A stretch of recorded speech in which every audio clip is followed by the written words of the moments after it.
Olá, gente, tudo bem? Tudo em ordem? Vamos à nossa leitura? Nós estamos aqui lendo uma obra genial do nosso querido Joaquim Nabuco, né, que é o Minha Formação. Você percebe, estou lendo aos poucos, enumerando aqui, procurando obedecer quando posso a cada capítulo um vídeo. Vamos ver o que a gente consegue fazer hoje. Vou iniciar um novo capítulo. O capítulo agora chama-se Adido, sim, Adido de Legação. Adido de Legação, tá bom? Eu vou me permitir antes fazer um pequeno resumo desse ponto que eu vou ler, porque daí você fica mais atenta aos acontecimentos e consegue entender, provavelmente, como eu também, porque para mim é uma novidade, né?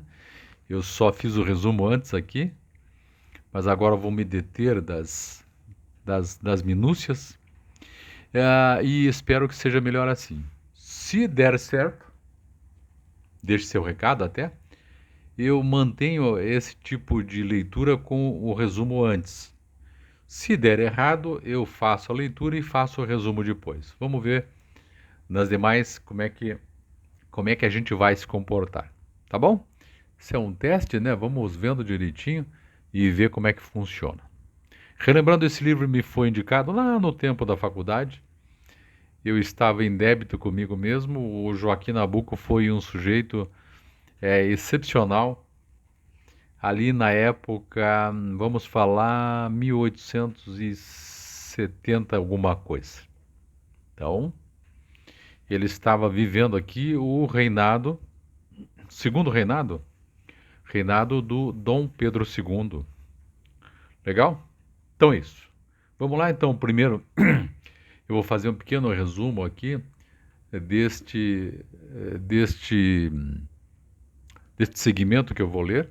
Fiz aqui rapidamente. Bom, vamos lá. O Adido de Legação, do Joaquim Nabuco. Então vamos para o resumo para a gente poder entender o que eu vou ler já já. O Joaquim Nabuco aqui relata em suas memórias um período crucial de sua formação política e intelectual entre 1873 a 1879, quando ele atuou como adido de legação, separado de e separado legação. Nesse período, ele descreve um processo de consolidação de sua visão monárquica, influenciada por sua profunda admiração pela arte e pela história. Então agora a gente vai ver um Joaquim Nabuco mais monarquista, né? E claro, ele estava vivendo o segundo reinado, né, gente? Então é preciso compreender historicamente esse posicionamento dele. Legal? É, o adido de legação é interessante. Deixe-me ver aqui. Trouxe aqui rapidamente. O adido de legação é um funcionário diplomático que trata de assuntos ou interesses especializados numa embaixada ou numa legação. Aqui diz que há vários tipos de adidos, né? Como o adido cultural, o adido militar, o adido consular, dentre outros. E aqui então o adido de legação, que trata de um interesse específico ou de um assunto específico dentro de uma embaixada ou de uma legação governamental, claro. Beleza? Então, esse é o título. Os pontos chaves dessa leitura que eu vou fazer aqui agora, primeiro, a estética política. Nabuco argumenta que sua visão política sempre foi guiada por uma estética monarquista ou monárquica, comparando-a a um cavaleiro andante que defende um ideal. As influências, ele destaca a influência da literatura, especialmente da literatura francesa e alemã, em sua formação política e estética. Lembrando que no último capítulo nós tratamos de literatura francesa, onde ele se declara um poeta menor. Continuando aqui, o drama. Nabucco enfrentou um drama, ou melhor dizendo, Nabucco escreveu um drama em verso francês sobre a Alsácia-Lorena, que revela a sua profunda reflexão sobre questões políticas e a busca por uma unidade ideal entre as nações. Na diplomacia, a experiência como adido de legação foi para ele um período de aprendizado e reflexão sobre a vida pública. Abstenção. Apesar de ter aceitado o cargo de adido de legação ou delegação, Nabucco se absteve de participar ativamente da política partidária, mantendo uma postura crítica e independente. Então, em resumo, que é o que nós vamos trabalhar, Nabucco apresenta um retrato íntimo de sua formação política, mostrando como suas paixões pela arte e pela literatura moldaram sua visão de mundo e o levaram a abraçar a causa monárquica.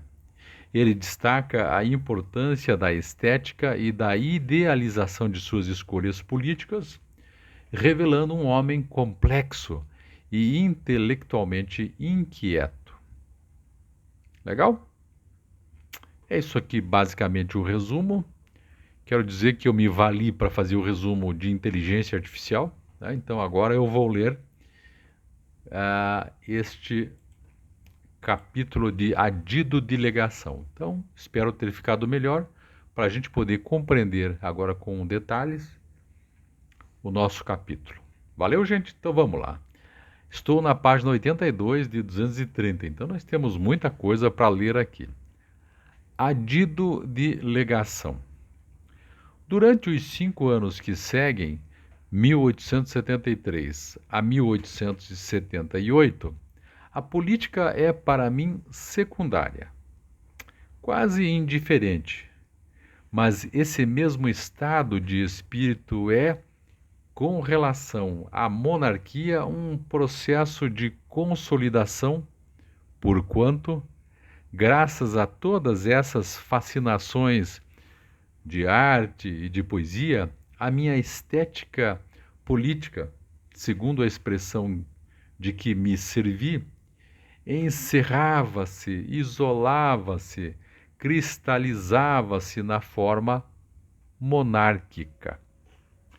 Quem me acompanha pode estar certo de que não existe no que vou dizendo nenhuma sombra dessa admiração pela própria imagem a que Jules Lemaitre, ou melhor, Lemaitre, deu o nome de narcisismo moral. A verdade é que entre as molas do meu mecanismo, nenhuma teve a elasticidade e a força da que eu chamaria a mola estética. O meu juízo estético foi, em todas as épocas, assim o é hoje, imperfeito, instintivo, oscilante, como uma agulha que girasse por todo o mostrador para seguir algumas de suas indicações. Faltou-me resolução, força de caráter, coragem e o espírito de sacrifício precisos. Mas, em compensação, posso dizer que, através da vida, aspirei ao absoluto, naufragando sempre, porque na vida da inteligência, ao contrário da vida espiritual, onde, no dizer de um de seus grandes guias, não há nada que se pareça com ancoradouro. Há um ancoradouro, mas esse é a religião. E a religião me pareceu, até bem pouco tempo atrás, o remanso das mulheres e das crianças. Durante toda a minha carreira, movi-me sempre por algum magnete moral. Meus erros foram desvios de idealização. Eu nunca teria podido confessar uma ideia, uma crença, um princípio que não fosse para mim um ímã estético. Sendo assim, se a minha estética fosse republicana, isto é, ateniense, romana, florentina, nunca a monarquia me teria feito despregar a sua bandeira no campo da imaginação como um cavaleiro andante, para sentir sempre que hasteei a minha dignidade, a minha altivez, o meu espírito expandir-se, era preciso que o signo monárquico atuasse em mim como uma parcela da arte que está misturada com a história e que de algum modo a diviniza. Esse processo de idealização pelo qual a forma monárquica se incorporou à minha consciência estética se associou à minha ideia de arte.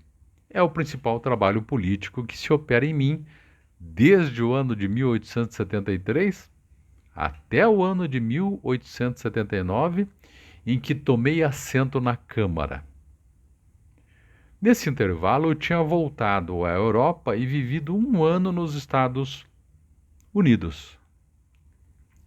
Entram nesse período as influências da Inglaterra e da sociedade inglesa, da América do Norte e da carreira diplomática, além do desenvolvimento da influência literária, sob a qual voltei de Paris em 1874.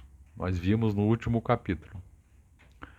Esta última, a influência literária foi tão forte que nos 2 anos que passei novamente no Rio de Janeiro, não me ocupei de política. Fiz, a pedido do imperador, então Dom Pedro II, né, algumas conferências na Escola da Glória sobre o que tinha visto de Miguel Ângelo, de Rafael e dos grandes pintores venezianos. Fui colaborador literário do Globo e travei com José de Alencar uma polêmica em que receio ter tratado com a presunção e a injustiça da mocidade de um grande escritor. Digo receio porque não tornei a ler aqueles folhetins e não me recordo até onde foi a minha crítica, se ela ofendeu o que há profundo, nacional em Alencar, que é o seu brasileirismo. Escrevi numa revista que apareceu e logo morreu no gênero da Vie Parisienne, à época, e desde os fins de 1875 entreguei-me à composição de um drama em verso francês, cuja factura me absorveu durante mais de 2 anos. Veja que ele ficou envolvido ainda com literatura, né? Página 84. A ideia do meu drama era o problema da Alsácia-Lorena. Isso revelava bem o fundo político da minha imaginação. A política, felizmente para minha inteligência, que nasceu com essa diátese, tem lados ainda indefinidos que confinam com a arte, a religião e a filosofia, isto é, para falar a linguagem hegeliana, com as 3 esferas em que se manifesta o espírito no mundo. O meu drama, com ser francês, de procedência, de motivo sentimental, elevava-se como composição literária acima do espírito da nacionalidade, visava a imunidade da justiça, do direito, do ideal entre as nações e baseava-se no seu entrecho sobre as afinidades e simpatias que ligaram a França intelectual moderna à Alemanha de Klopstock, Wieland, Lessing, Schiller, Goethe e Heine, de Herder, Winckelmann, Jean-Paul Richter, Johannes Müller, de Novalis e dos Schlegel, de Kant, Fichte, Hegel, Schelling, de Bach, Gluck, Haydn, Mozart, Schubert, Schumann e Beethoven. Em uma palavra, a alma parrãs do século XIX. Que tudo isso povoou, né, a imaginária deste século como expressão maior de arte.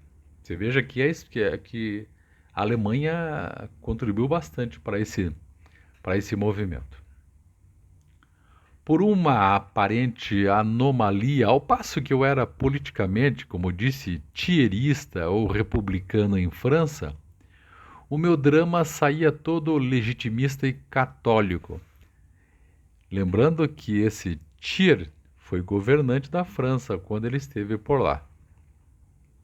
Os personagens eram tirados para mim, não por mim, a produção intelectual é involuntária, da velha roda em que se estratificaram as grandes tradições francesas.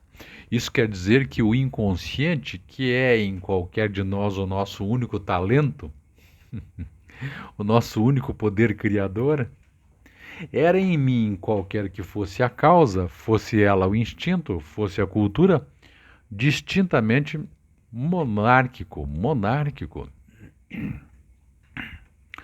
Uma composição literária assim caracterizada não podia deixar de ser para o meu espírito uma forte modelação política.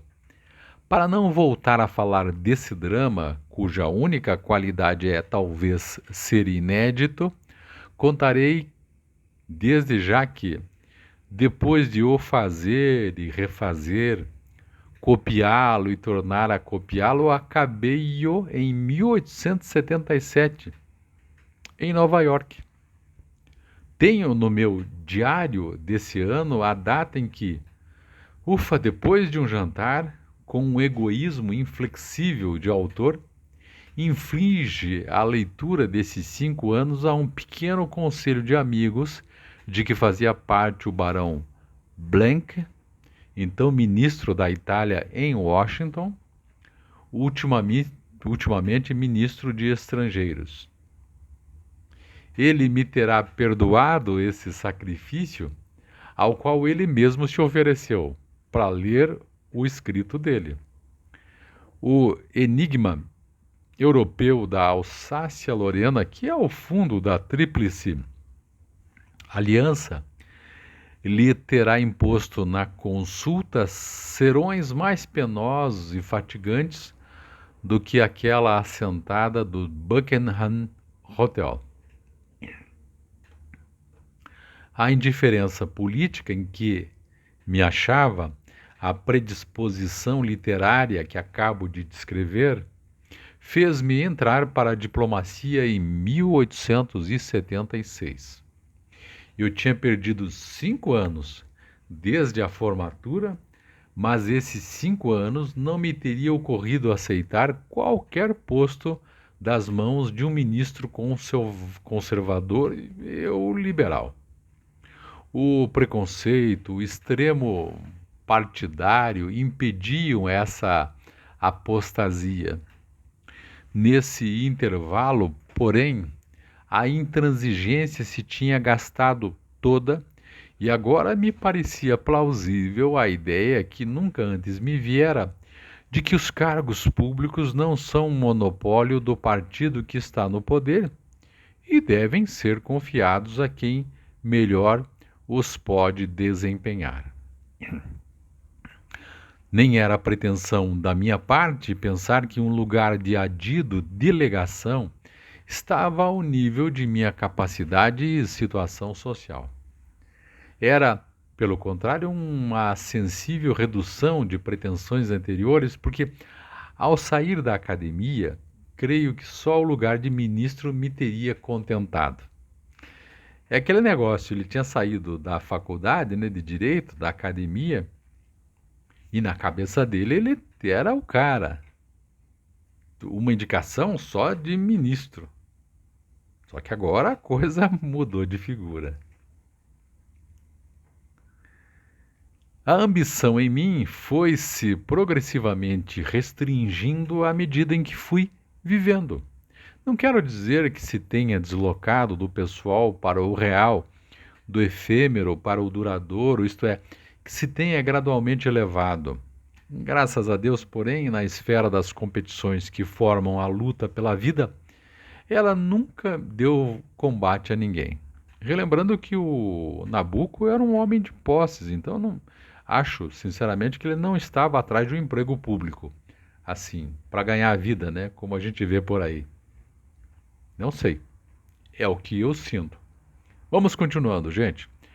Página 85 ainda.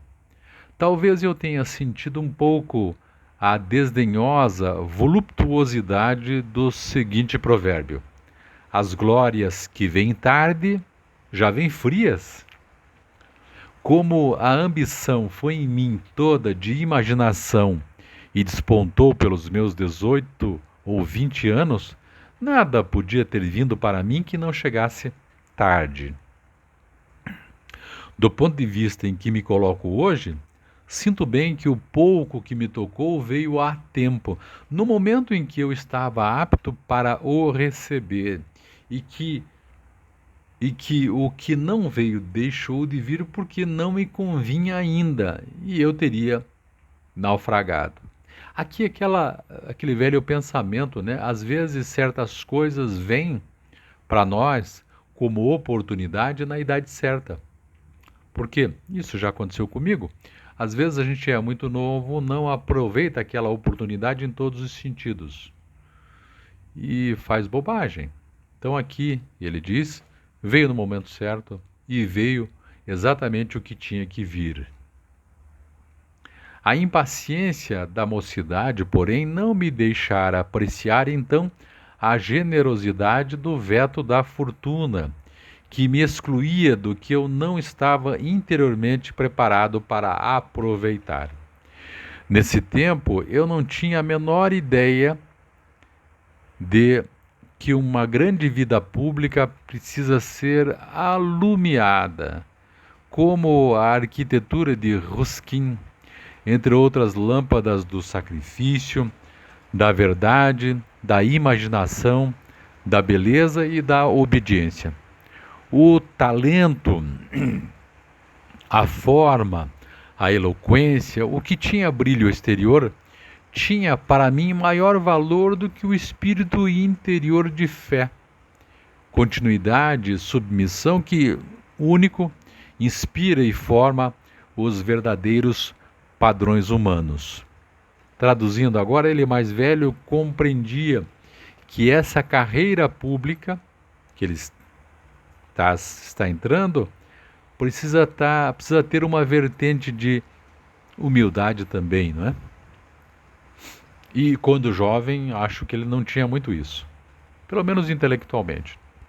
Como todo jovem, não é, gente? Continuando, página 86, como quer que seja, tenho daquele cargo de adido delegação, o único que exerci, a mais reconhecida e afetuosa lembrança. Nunca mais teria eu podido aceitar outro. Com efeito, pouco depois entrava para a Câmara e dava-se a minha incompatibilidade de abolicionista militante com o sistema político da escravidão. E acabada esta, logo em seguida surgia para mim outra abstenção forçada, o da defesa da monarquia contra os partidos. O signatário daquele decreto foi o barão de Cotegipe. A nomeação não era de certo escandalosa, e qualquer ministério de estrangeiros onde não existisse patronato, famoso QI, né? Eu tiraria o meu lugar de adido em concurso. Não tenho, porém, em mim essa medida da gratidão com que outros apuram por milímetros o favor ou o serviço que recebem. Não conheço a arte de analisar, de decompor pelas intenções secretas e circunstâncias fortuitas o obséquio, a distinção, o benefício que nos é feito de modo a ser o aceitante, às vezes quem generosamente cativa e obriga o doador. Se o barão de Cotegipe me tivesse nomeado de vez ministro plenipotenciário, o seu crédito contra mim não teria sido maior que foi com essa designação para o primeiro degrau da carreira diplomática. Então é isso. Terminamos esse capítulo, precioso capítulo, intitulado Adido de Legação. Legal? Você está gostando? Está curtindo aí da nossa leitura? Tá bom assim? Deixe seu recado e eu voltarei depois com o próximo vídeo, continuando a nossa leitura e ainda vamos longe, afinal são 230 páginas aqui de leitura. Valeu? Muitíssimo obrigado, subscreva nosso canal. Até mais. Tchau, tchau.